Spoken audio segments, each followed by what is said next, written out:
ಒಬ್ಬ SSLC ಸ್ಟೂಡೆಂಟ್ಗೆ ಮೊನ್ನೆ ತಾನೇ ನಮ್ಮೂರಲ್ಲೇ ನಡೆದಂತಹ ಘಟನೆ. SSLC ವಿದ್ಯಾರ್ಥಿಯೊಬ್ಬನಿಗೆ ಪ್ರವಾಸಕ್ಕೆ ಹೋಗಬೇಕು ಅಂತ ಹೇಳಿ 1200 ರೂಪಾಯಿಗಳು ಬೇಕಿತ್ತು. ಅವನಮ್ಮ ಡೈಲಿ ವೇಜಸ್ ಆ ಕೆಲಸವನ್ನ ಮಾಡ್ತಾ ಇದ್ದದ್ದು. ಅಪ್ಪ ಕುಡುಕ, ಅಪ್ಪ ಮನೆಗೆ ಯಾವ ದುಡ್ಡನ್ನು ತಂದು ಹಾಕ್ತಾ ಇರಲಿಲ್ಲ. ಇವನ ಅಮ್ಮನ ಹತ್ರ ಕೇಳ್ತಾನೆ, ನನಗೆ 1200 ರೂಪಾಯಿ ಬೇಕು, ನನ್ನ ಕ್ಲಾಸ್ನಿಂದ ಟೂರಿಗೆ ಹೋಗ್ತಾ ಇದ್ದಾರೆ, ನನಗೆ ಹೋಗಬೇಕು. ಅಮ್ಮ ಎಲ್ಲಿಂದ ತಂದು ಕೊಡ್ಲಿಕ್ಕೆ ಸಾಧ್ಯ? ಅಮ್ಮ ಹೇಳಿದ್ಲು, ನಮ್ಮ ಹತ್ರ ದುಡ್ಡು ಆಗಬೇಕಾಗಿದ್ರೆ ನಾವು ಹೋಗುವ, ಈ ಸಲ ನೀನು ಓದಪ್ಪ, ನನ್ನ ಹತ್ರ ಕಟ್ಲಿಕ್ಕೆ ದುಡ್ಡಿಲ್ಲ ಅಂತ. ಆ ಮಗು ರಾತ್ರಿ ಅಮ್ಮ ಮಲಗಬೇಕಾಗಿದ್ರೆ ಮನೆಯ ಹೊರಗಡೆ ಹಳ್ಳಿಗಳಲ್ಲಿ ಒಂದು ಸಣ್ಣ ಜಗಲಿ ಅಂತಿರತ್ತೆ. ಆ ಜಗಲಿಗೆ ಚಾಚಿಕೊಂಡಿದ್ದಂತಹ ಮರದ ಪಕ್ಕಾಸಿಗೆ ನೇಣನ್ನ ಹಾಕಿ ಸುಸೈಡ್ ಮಾಡ್ಕೊಳ್ತಾನೆ. 10ನೇ ತರಗತಿಯ ವಿದ್ಯಾರ್ಥಿ.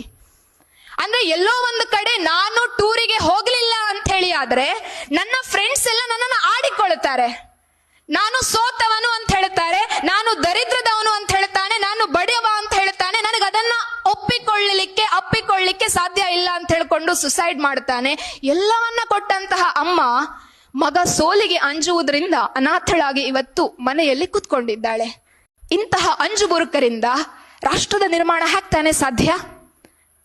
ಅಮಿತಾಬ್ ಬಚ್ಚನ್ ರೇಡಿಯೋ ಸ್ಟೇಷನ್ಗೆ ಹೋಗಿ ಇಂಟರ್ವ್ಯೂ ಕೊಡಬೇಕಾಗಿದ್ರೆ ಅಲ್ಲಿ ಇಂಟರ್ವ್ಯೂ ಮಾಡಿದವರೆಲ್ಲ ಹೇಳ್ತಾರಂತೆ, ನಿನ್ನ ವಾಯ್ಸ್ ತುಂಬಾ ಗಡಸಾಗಿದೆ, ನೀನ್ ರೇಡಿಯೋ ಸ್ಟೇಷನ್ ಅಲ್ಲಿ ಜಾಕಿ ಆಗಿ ಕೆಲಸ ಮಾಡ್ಲಿಕ್ಕೆ ನೀನ್ ಅನ್ಫಿಟ್ ಅಂತ ಹೇಳಿ ಹೊರಗಡೆ ಕಳಿಸ್ತಾರೆ. ವಿದ್ಯಾರ್ಥಿಗಳೇ, ಅದೇ ಅಮಿತಾಬ್ ಬಚ್ಚನ್ ಆ ನಂತರ ದಶಕಗಳ ಕಾಲ ಇವತ್ತಿನವರೆಗೂ ಕೂಡ ಬಾಲಿವುಡ್ ಅನ್ನ ಆಳ್ತಾ ಇದ್ದಾರೆ ಅಂತ ಹೇಳಿ ಆದ್ರೆ ಸೋಲಿಗೆ ಅಂಜದೆ ಇರುವಂತಹ ವ್ಯಕ್ತಿತ್ವದಿಂದ